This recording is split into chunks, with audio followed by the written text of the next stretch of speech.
오늘 이사야 35장 말씀의 그러한 축복과 은혜가 우리의 삶 가운데 분명하게 나타나기를 소망하기 바랍니다. 어제 말씀에서는 하나님의 심판에 대해서 말씀을 하셨죠.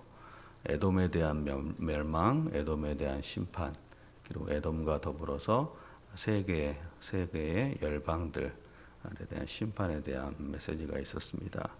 그리고 더불어서 하나님의 백성이라 일컫는 유다의 심판, 그러니까 모든 세상에 심판이 있을 것이다, 이런 말씀이 있었죠. 근데 오늘 말씀은 어제의 말씀에서 연속성상이긴 하지만 어제의 말씀의 분위기와는 전혀 다른 그런 메시지를 우리에게 주고 있습니다.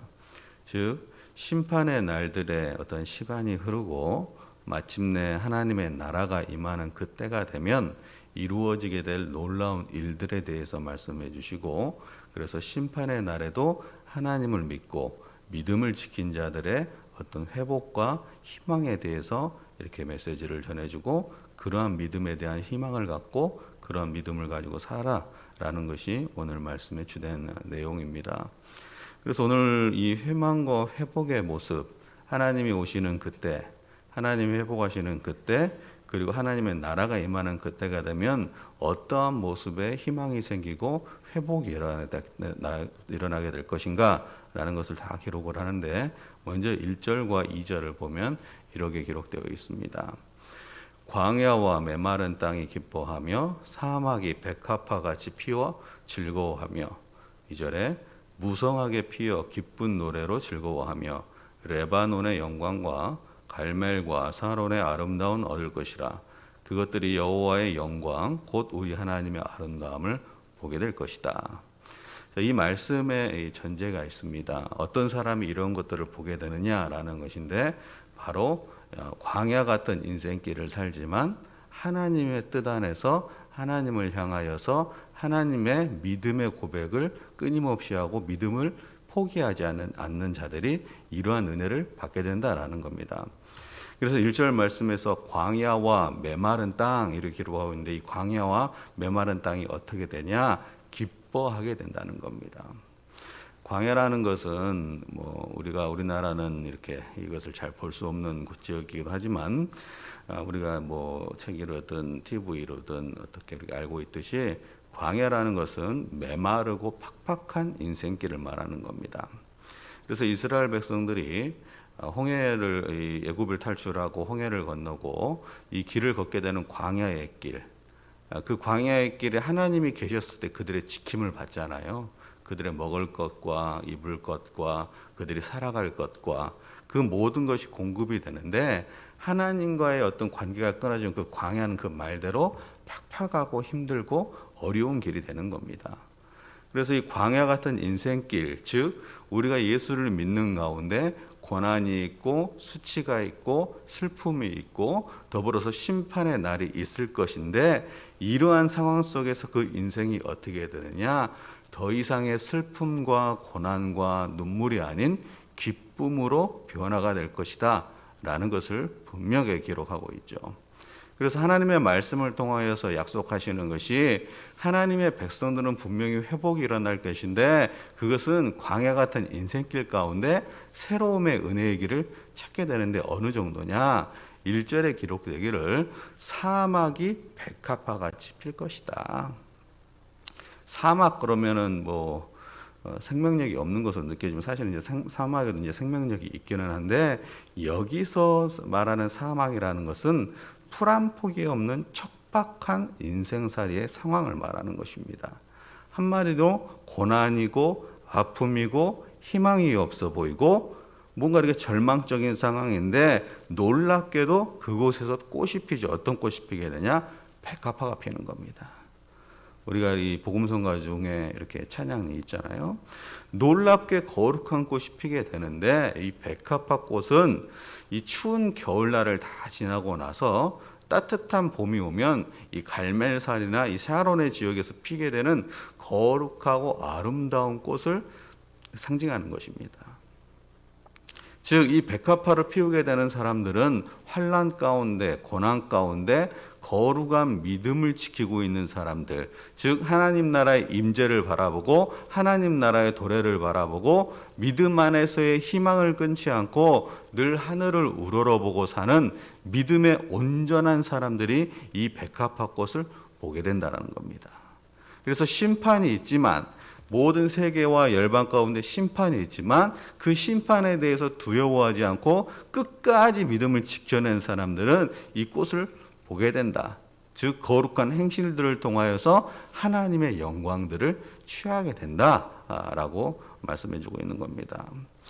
그러므로 우리의 신앙생활을 하면서 고난 중에, 심판 중에, 혹은 세상에 유혹이 있을지라도 그 시험의 길에 들어서지 않고 믿음을 지키는 거룩한 성도로서의 삶을 세상에서 살게 되면 반드시 백합화의 아름다움을 보게 된다는 것을 알고, 우리가 늘 스스로도 넘어지지 않기 위하여서 나의 믿음을 온전하게 지키고 또 거룩한 믿음의 행실을 행하고 세상의 유혹 가운데 오직 믿음의 길을 걸어갈 수 있는 저희들의 삶이 되기를 축복합니다.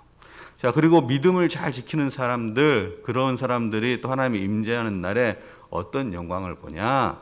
2절에 보면 레바논의 영광과 갈멜과 사론의 아름다움을 얻을 것이라 라고 기록이 되고 있죠. 성경을 보세요. 제가 성경을 읽을 때는, 자, 그래서 레바논의 영광과 갈멜과 사론의 아름다움을 얻을 것이다 라는데, 레바논 하면 떠오르는 게 뭐냐면 백향목입니다. 성전을 건축하고 그럴 때 가장 필요한 목재 중에 하나가 이 백향목이잖아요. 우리나라에서도 뭐 어떤 특별한 건물을 짓고 그럴 때는 소나무, 뭐 금강송을 쓰는 어쩌면 그런 것처럼 이 성전을 짓고 웅장하고 큰 건물을 짓을 때 반드시 필요한 것이 뭐냐면 백향목인데, 이 레바논은 어떤 곳이냐면 백향목의 주산지고 이 백향목이 유명한 것입니다. 그래서 어떤 이 백향목과의 그 영광이 되는 레바논의 영광을 보게 될 것이다라는 것인데, 이것은 하나님의 백성만이 누리게 되는 큰 영광을 얻게 된다는 겁니다.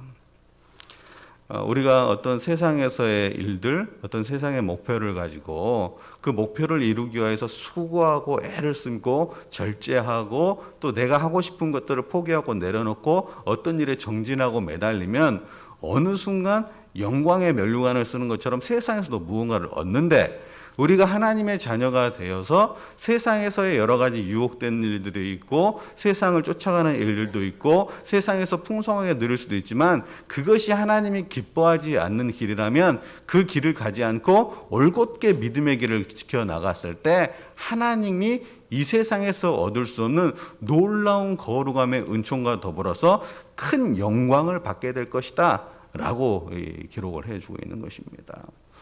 그러므로 우리는 세상의 영광을 늘 부러워하지 않는 믿음 되기를 바랍니다. 세상의 영광을 쫓다 보면은 어긋난 길을 반드시 가게 되어 있습니다. 세상의 영광이라는 것이 뭡니까? 세상의 영광은 눈에 보이는 것입니다. 부귀영화입니다.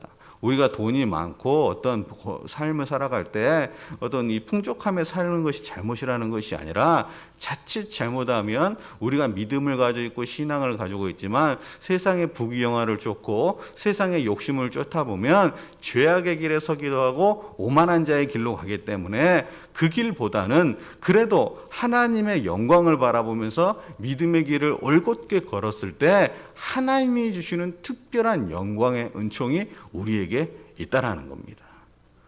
그래서 우리는 늘 하나님 나라의 영광을 취하고 하나님의 나라의 영광을 바라보고, 우리가 세상 사람들은 세상의 돈과 명예와 세상의 부귀영화를 쫓지만 우리는 하늘을 보고 살아가는 인생이 됐을 때 하나님 나라의 회복이 우리의 내면에 깊숙이 있을 것이고, 어느 때가 되면 내면뿐만 아니라 우리의 삶의 모든 영역에서 하나님의 나라의 영광을 보게 된다는 겁니다. 이 믿음을 꼭 지키시며 살아가시기를 바랍니다. 우리가 이 눈을 뜨고 이 세상에서도 볼 수도 있지만, 우리가 어느 순간에는 주님을 만나는 그날이 되면 그 영광이 펼쳐진다는 것이 정말 대단한 것이죠. 그것이 중요한 것입니다. 그리고 더불어서 갈멜산의 영광, 뭐 샤론의 아름다움, 이렇게 기록을 하고 있는데, 갈멜산과 샤론은 이 세상에서의 어떤 다 하나님의 나라의 하나님 임재에 대해서 얼마나 놀랍고 아름다움을 다 표현할 수 없지만 그래도 좀 표현을 해본다면 어떤 거냐? 갈멜과 샤론의 영광과 아름다움을 얘기하는 거예요. 이건 그럼 뭐냐면 이 성경이 기록된 지역, 이 성경의 중심 지역, 이스라엘 백성들의 중심 지역인 팔레스타인 지역 중에서도 가장 아름답고 풍성한 땅의 모습을 취하게 된다라는 겁니다. 갈멜이 그런 곳이고 샤론이 그럽니다. 우리가 찬송가 샤론의 곁 예수 얘기하잖아요. 이게 뭐냐면 꽃으로 가득 차고 과수원의 풍성함의 열매들이 맺히는 그러한 영광처럼 우리가 그냥 단순한 그 차원이 아니라 우리가 아무리 상상해도 이 영광을 취할 수 없는데 그나마 너희들이 봤을 때 이 땅에서의 풍성함의 은혜와 아름다움의 열매를 맺게 될 것이다. 근데 어떤 사람들이 예수를 끝까지 쫓는 사람들, 심판에 섰지만 그 심판에 대해서 두려워하지 않는 자들, 믿음을 끝까지 지키고 고난 가운데 믿음의 길을 행하는 자들이 이러한 영광을 누리게 된다는 겁니다.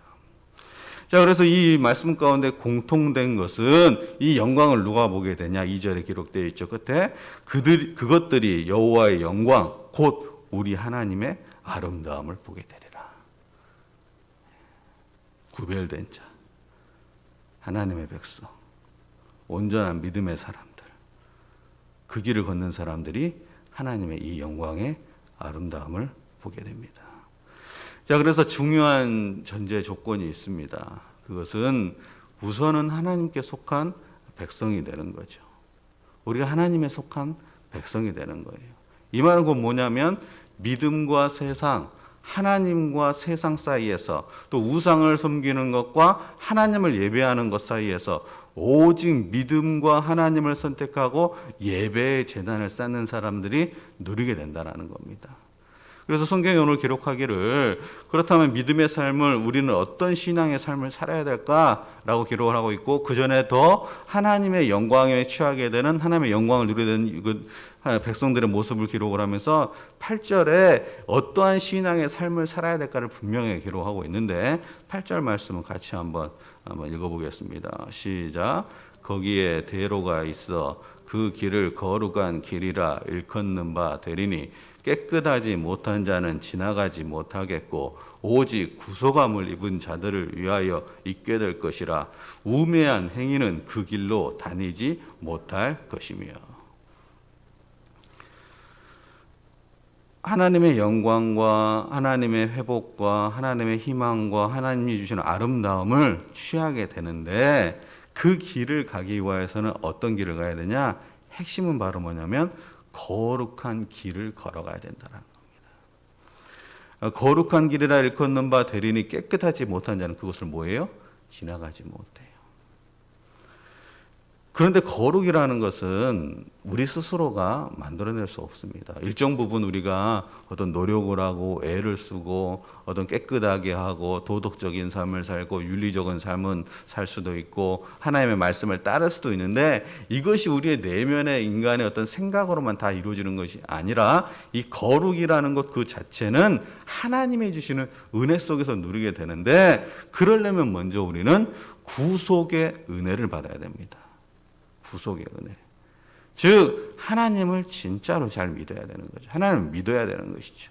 하나님을 믿는다라는 것이 내가 어떤 삶으로 드러나고 행위로 드러나게 돼 있는데 우리가 믿는다 한다라는 것은 구속의 은혜, 구원의 은혜를 받는 것인데 단순하게 교회를 다닌다, 교회에 나왔다라는 것이 믿는 차원이 아니라 하나님과 내가 하나 되어 밀접한 교제의 관계로 나아가기를 원하는 삶을 추구했을 때 구속의 은혜가 분명하게 지고 우리는 그것을 통하여서 거룩한 백성이라 일컬음을 받게 되는 겁니다.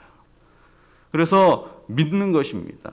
가장 실제적이고 기초적인 신앙의 고백을 하는 것이고 이 신앙의 고백을 하면서 그렇다면 우리는 구속의 은혜를 받았기 때문에 어떻게 살아가냐? 주의 율법과 계명을 지키며 사는 것이 거룩의 길을 걷는 것이고 거룩을 유지하게 되는 겁니다. 그런데 이 거룩한 길을 가지 않고 세상의 길을 쫓고 우리가 이생의 자랑의 길을 쫓고 세상 길이 좁아한 곳을 쫓다 보면은 우리는 그 길을 어떤 하나님의 은혜의 길, 하나님이 주는 회복의 길, 희망의 길을 찾지 못하게 된다는 겁니다.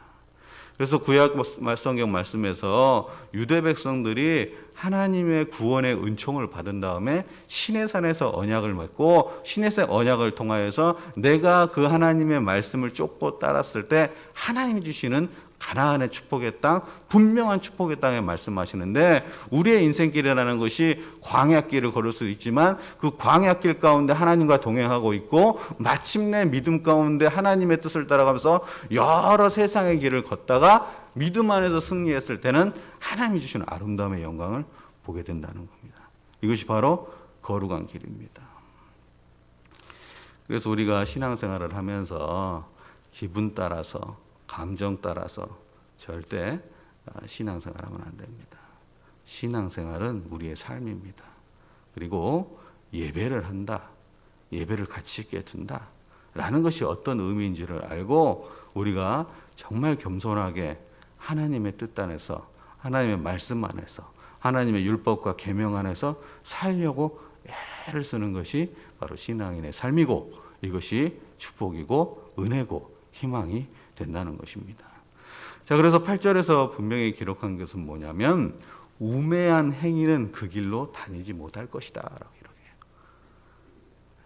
우매한 행위들, 하나님의 영광을 취하지 못하죠. 하나님의 거룩한 나라를 보지 못하죠. 우매한 것은 뭐냐면 하나님이 원치 않는, 특별히 하나님이 말씀을 하시는데 그 말씀을 깨닫지 못하고 자기 소견에 옳은 대로 행하는 자들을 말하는 거죠. 그러면 예수 믿지 않는 사람도 여기에 속할 수 있고, 또 예수를 믿는다 하지만 온전히 믿음의 길을 걷지 않는 사람도 이 우매한 길에 속할 수 있다는 것이죠.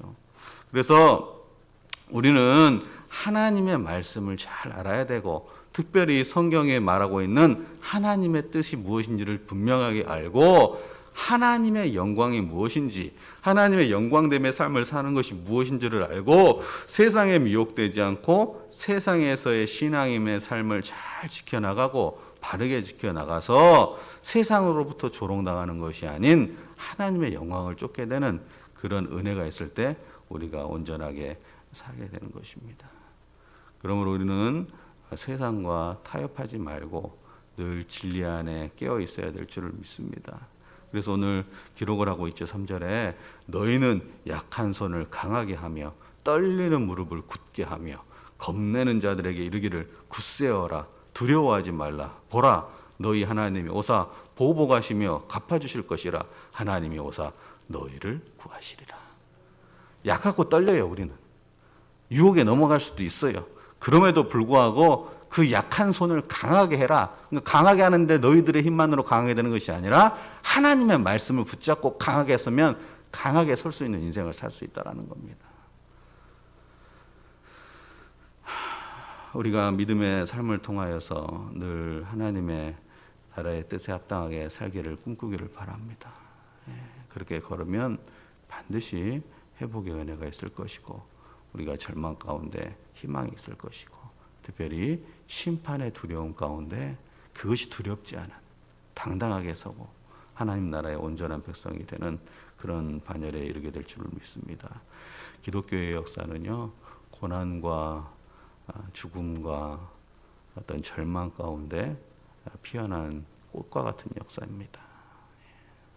우리는 그것을 누리며 사는 사람입니다. 일일이 다 이게 말씀을 드리지 않더라도 우리의 현재의 믿음은 단순한 나의 믿음이 아닙니다. 선조들의 믿음의 헌신, 피 흘림, 또 예수님도 그런 길을 가셨고 예수의 제자도 그런 길을 갔고 기독교 역사에도 그런 길을 걸었기에 우리가 오늘날의 믿음의 풍성함을 보게 되는데, 우리 때에 온전한 믿음을 잘 지켜서 어떠한 핍박이 올지라도 유혹이 올지라도 죄악 가운데 하나님의 길을 온전하게 걸고 그 안에서 희망을 보게 되는, 백합목의 영광을 보게 되는, 백합의 아름다움을 보게 되는, 갈멜과 샤론의 풍성함과 아름다움을 보게 되는 그러한 믿음이 되기를 주님의 이름으로 축복합니다. 기도하겠습니다.